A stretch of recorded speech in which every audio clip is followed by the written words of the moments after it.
Hey writer friends, welcome back to my channel. If you're new here, my name is Holly. I'm a writer aspiring to be a published author. And in today's video, I will be telling you how to balance multiple writing projects.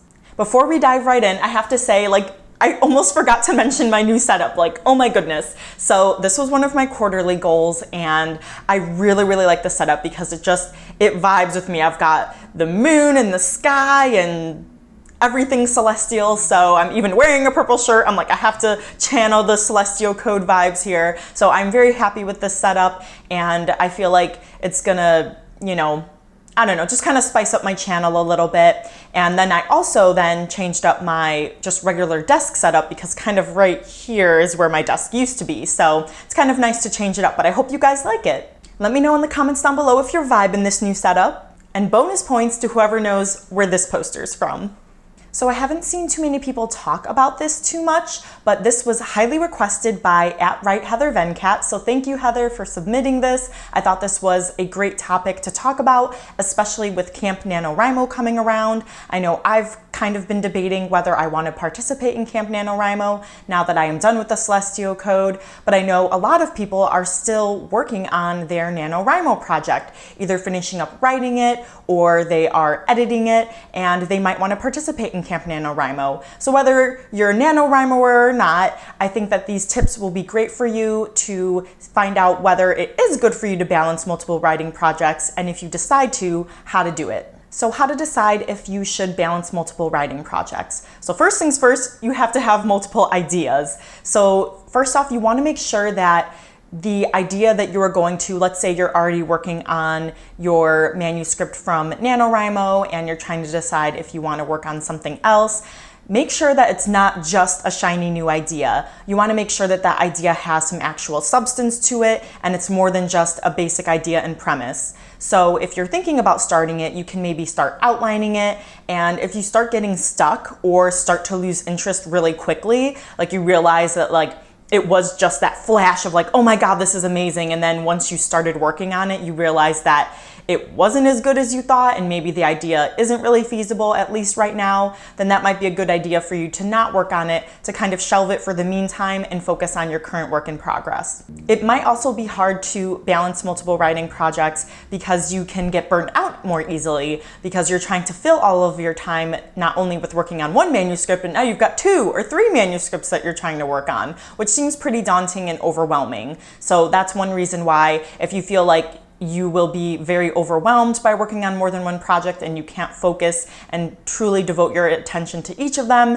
then I think that you should just work on one. And one little side note for working on multiple projects, if you're also posting on social media about all the projects that you're working on, that can confuse your readers because they don't really know what your novel's all about because you're posting, a quote from one novel and then an aesthetic for another. And so you might not get as much of a following because your readers, you're not going to pick up the readers that you want who are going to be following you for that specific work in progress. So I recommend, if you are working on more than one project, to just post about one, and you can maybe hint at that you're working on other ones, but to focus on the main one that you think you're going to query or that you want to self-publish first. So reasons why you should work on multiple writing projects. You can be more productive. So if you're kind of burnt out or kind of feeling stuck on one part of your manuscript, then you can go and work on the other one. And that's a nice way for you to still be productive in your writing, but you're not, feeling bad about yourself. Oh, I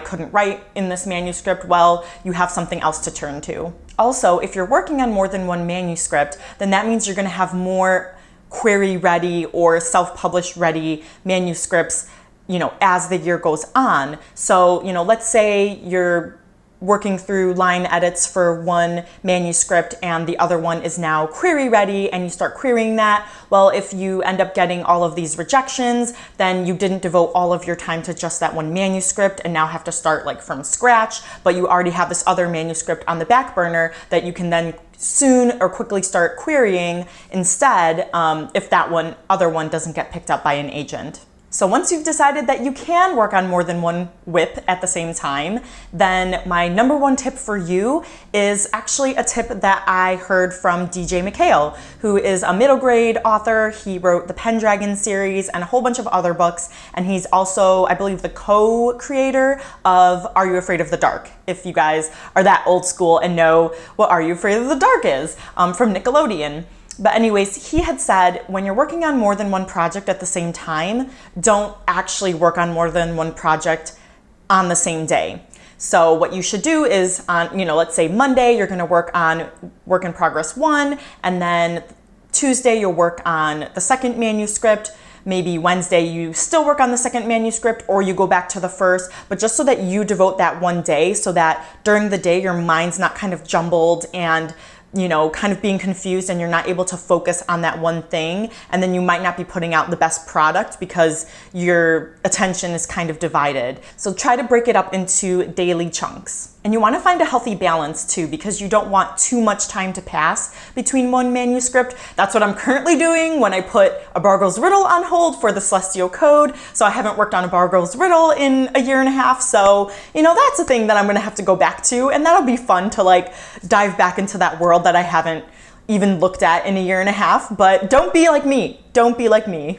Another tip that will help is to try to work on your manuscripts in different stages. So for example, if you are still working on editing your NaNoWriMo novel that you finished, but you want to start a new novel for Camp NaNoWriMo, that would actually be perfect because it kind of helps with those different creative mindsets and kind of works those different wells that you have. So if you're outlining and then drafting your Camp NaNoWriMo novel, that is you creating and unleashing all the creative energy that you have. Whereas the other manuscript where you're editing, it might be a little tougher to slog through, especially if you're doing line edits, but that might help you be more refreshed because you've already kind of let out your creativity in a different way and you still have the energy to kind of be more nitty-gritty with those line edits. Okay, so what if you don't want to work on more than one project at the same time, but you still want to be productive with the time that you have for your current work in progress? So things that I recommend, whether you're working on more than one project or not, is to try to fill the time that you have doing other productive things that will help with your writer life. So let's say one or both of your manuscripts are sent off to beta readers and you're just sitting here chilling like, oh yeah, I'm done. No, there's still work to do, girl. Get yourself up off that chair. So no, you can't just sit back and relax. I mean, you could. You honestly could do that, especially if you are someone who works really, really hard while you are editing and you finally send it off to betas and this is your chance to rest. Give yourself that rest. That is great. But something that I found is when I give myself that rest, it is really, really hard for me to dive back in once I get the beta feedback because I haven't been disciplined for a month. And so I'm lazy. I'm tired, I got out of my routine, and it's really hard for me to jump back in. So things that you can do in your free time is to look and see, when you were doing your self-edits or when you were drafting, you probably picked up on some things that you needed to improve on. So that's something that you can then read up and read writing craft books on. So that's a way for you to improve your craft and improve your writing without actually writing. And forget about reading writing craft books. What about just reading in general, right? You probably just abandoned your TBR pile that is ever growing, but you can slowly chip away at it during this little break that you have while you're waiting for beta feedback. Another thing you can do is work on your author platform because we all love social media because we're writers, right? And that's how we procrastinate. But now you don't have to feel guilty about it. So what you can do is, work on your website, work on, building your brand across your social media platforms, do things that will also help your writing and help promote your book. It's not actually writing, but it's still gonna help you in your writer life. In between writing projects, you can also, if you're going the traditionally published route, work on your agent list or start writing your query letter or synopsis. And then if you're gonna go the self-publishing route, you can start working on your cover design or your back cover blurb, things like that. It's finding things that help you feel productive, but you're still using your creativity when you're not writing or editing. I want to remind you that it's okay to balance multiple writing projects at the same time if you do it right and do it healthily for yourself. And it's also okay not to do that. You have to give yourself some grace either way. All right, you guys, so that's it for this video. Thank you so much, Heather, for this suggestion. I really appreciated it. I have not really worked on multiple projects at the same time, but I think that's something I'm going to consider doing in the future. Let me know in the comments down below whether you have worked on more than one manuscript at the same time and how it went. And if not, do you think that you'll ever try it? Please give this video a big thumbs up and hit subscribe to support my channel, and I will see you guys next time. Bye.